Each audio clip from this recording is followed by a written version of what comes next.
Here we have a Wheelhorse B165 tractor, which was sold to me about a year ago as untested, so I've no idea if it actually runs and drives, but we are going to find out in this video if it is a working machine. Unlike the majority of my Will It Run videos, it does actually feature a deck, which is fairly solid. I think there are a couple of holes in it, but they're very minor. They can be patched up. Overall, that deck actually looks fairly good. So that is going to be quite interesting. I don't know if I'm actually going to be restoring this machine at some point, but certainly just to begin with, it's going to be a Will It Run video. I would love just to be able to drive it around and just start the deck up and test it and stuff, and then we can go from there in the future. I might restore it in the summertime. Anyway, yeah, it features a 5-speed peerless Tecumseh gearbox, and it also has the nice Model 40 opposed twin Briggs & Stratton engine. And with the exception of normal wear and tear, I think it's just a bit unsightly because of the paint loss, and because the paint has come off, it's rusted quite nicely. In fact, the back panelling could be a concern if I did come to restore it. I would say there's going to be some fairly substantial pitting in this area here.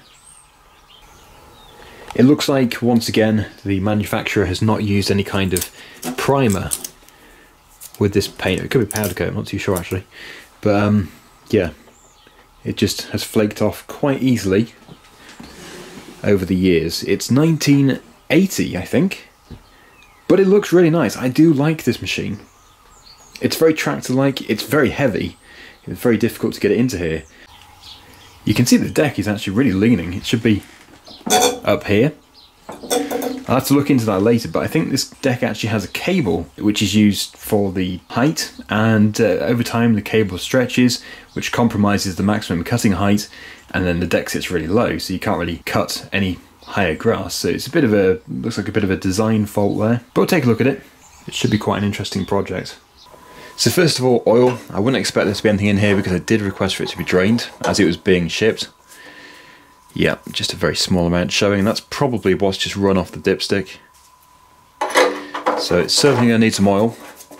Then we have the air filter.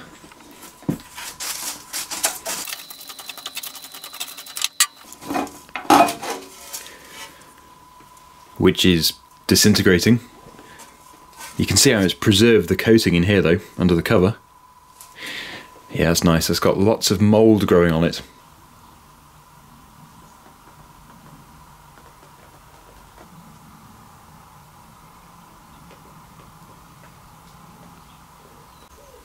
And finally the fuel. There's no battery in this mower. Just suck some of that out of there. There's really not too much in there at all.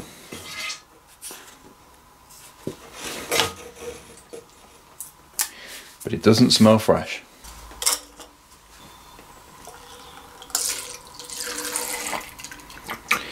Yeah, that's about right. Smells old, looks old.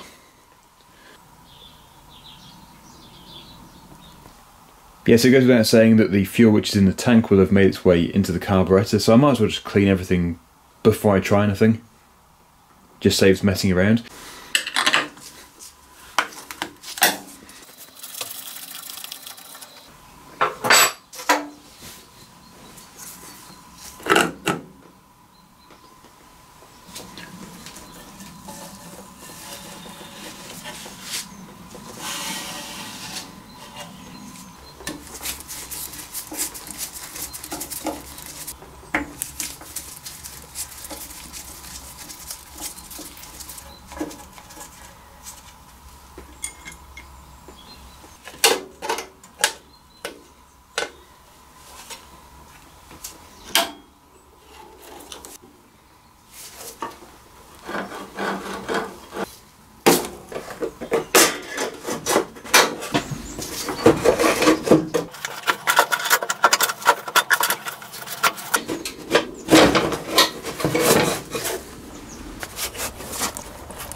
Well, I just left it overnight and found a very interesting discovery.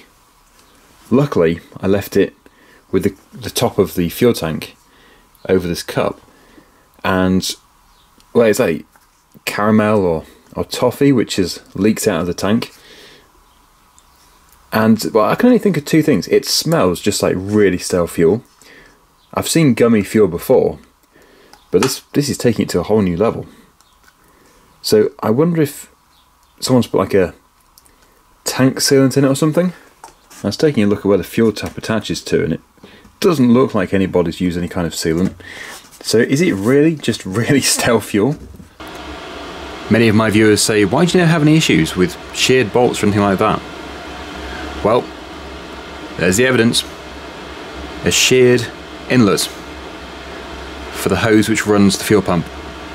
To split the carburettor, if you weren't going to remove it from the machine, you would simply remove the 4 screws on top. But I'm actually going to go all the way down here and remove the 2 bigger bolts that hold the whole assembly on. Then the whole thing should lift off.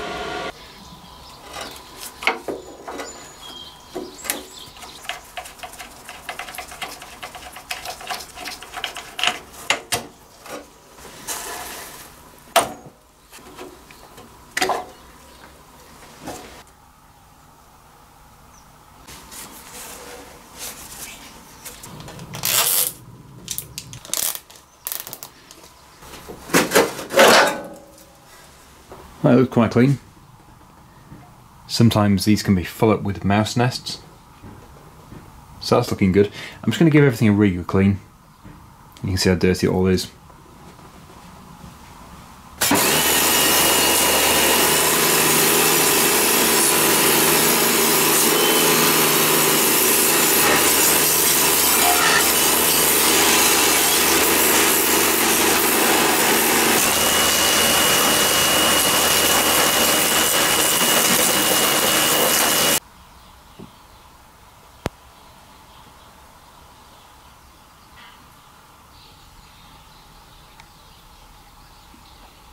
Before I start working on the carburettor, I'm going to check both of the cylinders for compression, and also I will be testing the coil to make sure we have spark.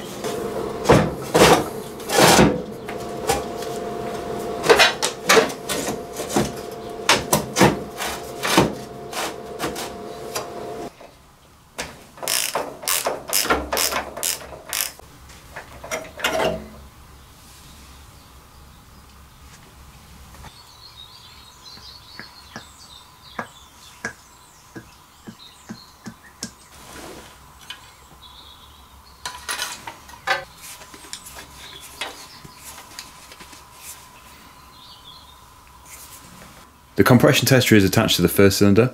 We have oil in the engine and a good battery in the machine. I should just point out that a lot of engines do have a compression release system, which essentially reduces the compression to allow starting the engine to be easier. You've got to take that into account.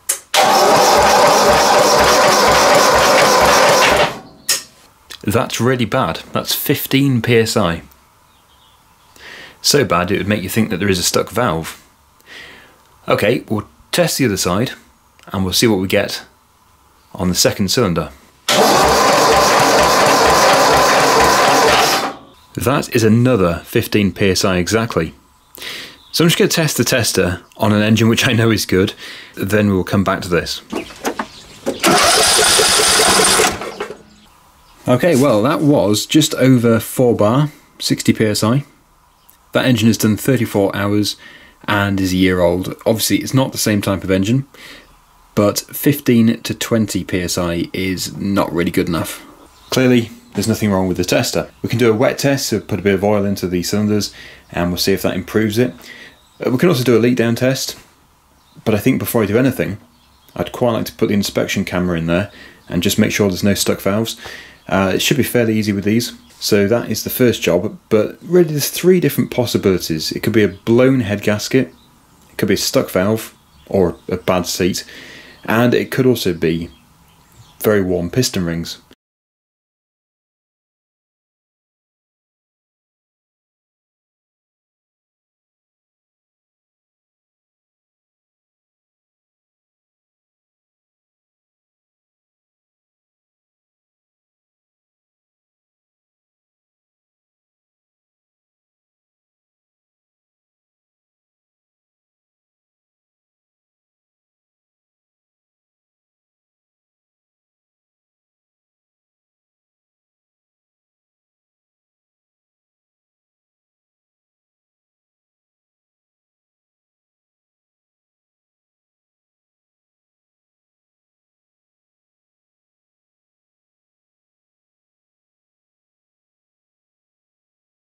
Okay, so I'm now going to perform the leak down test. This is a good test because it should determine exactly where we're losing the compression from. We essentially close both of the valves and then we pressurise the combustion chamber, and then it should be obvious where the compression is being lost from because we should be able to hear it. So if, for example, it's the intake valve, we should hear air escaping from the intake manifold. So to assist with checking for top dead center on the compression stroke, I'm using my endoscope, the inspection camera, and we should see that intake valve open. There he goes. Looks like it probably was already there. Okay, so the intake is closing. If we go further down, we should see the piston, and when that comes up to the top, we know we're at top dead center on the compression stroke. So it wants to be exactly at the top, just there.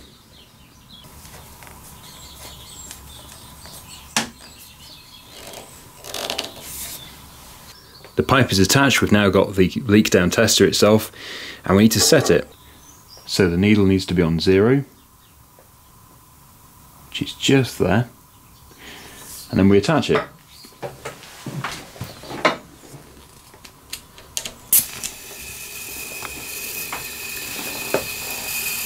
Right, so we have got moderate cylinder leakage, but you can hear it. Sounds like quite a lot of air escaping.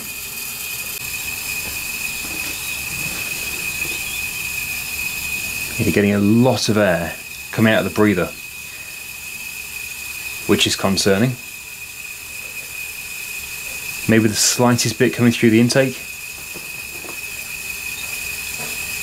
Nothing coming through the exhaust, which only leaves one thing, and it's the worst of the possible causes for this: the piston rings. We must be getting a lot of air into the crankcase.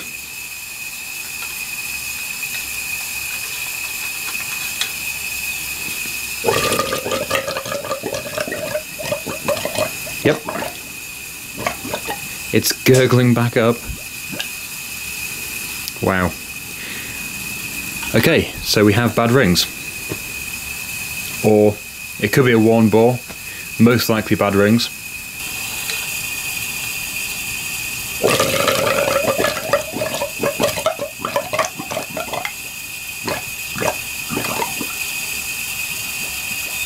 That was amazing. Okay, well, that is only the first cylinder. We have to do the other cylinder as well, and we have to do a bit of a comparison. So I think we're looking at about 60% cylinder leakage, with the slightest bit through the intake valve, and from what I can see, next to nothing coming through the exhaust valve. Right, cylinder number 2.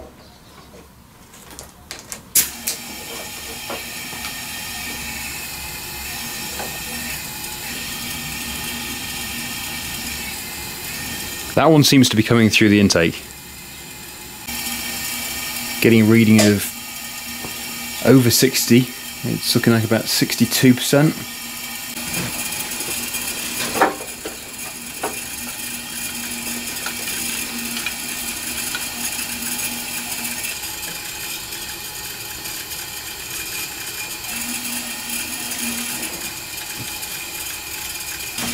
Yeah, if I put my hand over the intake, you can feel the air coming out of the spark plug hole for the first cylinder. So it could still have bad rings as well. It's just we're losing the pressure through the intake valve first. As for the exhaust, yeah, there is a slight feeling of air escaping through there. I think it needs piston rings and some valve work. So it might as well just have a full rebuild. I've had a good think about it, and I think the best thing to do is to rebuild it. Obviously inspecting everything. If I do discover something else which has to be done, then it'll be done. And also it means removing the deck, so I'll take the opportunity to repair the reason why it is tilting. I have discovered the reason. It's actually because of a plate just in here. This plate here, the hole wears on it where the pin goes through, and whichever side wears more, the deck will tilt over on. So I actually did manage to find some new old stock. There was one person who was selling 3, I bought 2. I just couldn't believe that I had actually located somebody with a brand new part for this machine. So let's strip it down.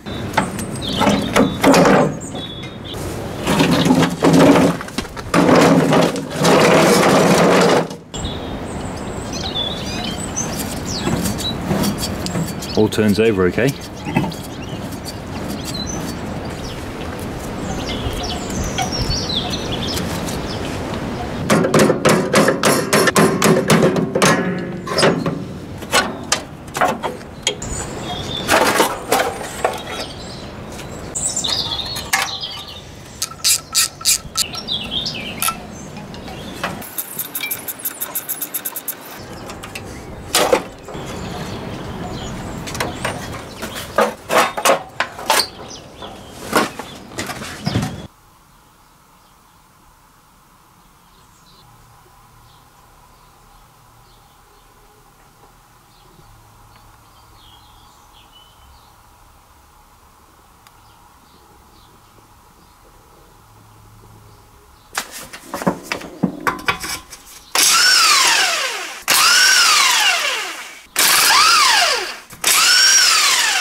there we have it, a fully rebuilt engine.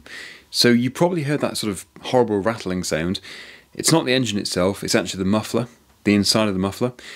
It's all broken, all the baffles are broken and it's rotten. I wanted to replace it before fitting it to the engine because obviously it makes the engine sound bad and also louder than it should be.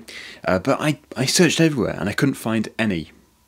Usually I can just go and find some new old stock, but on this occasion I couldn't even find any used old stock. So it was really problematic. I'm going to replace it as soon as I find a decent muffler. I do know potentially where I can get some from, or get one from, but it's not guaranteed, and obviously in this short time frame I couldn't get hold of one. So hopefully you can just sort of try and ignore the rattling sound that you heard in the video. I'm now going to perform a leak down test. I've already done the compression test and that gave me between 40 and 50 psi on both cylinders. So we're going to plug it in and we're going to see how much cylinder leakage we have, first of all on cylinder 1. So we're getting a reading of 35%, which is considered low. It's a green rating, and at the end of the day it is just a ride-on mower engine. This isn't a high performance vehicle, a vast improvement over what it was before. And now cylinder number 2.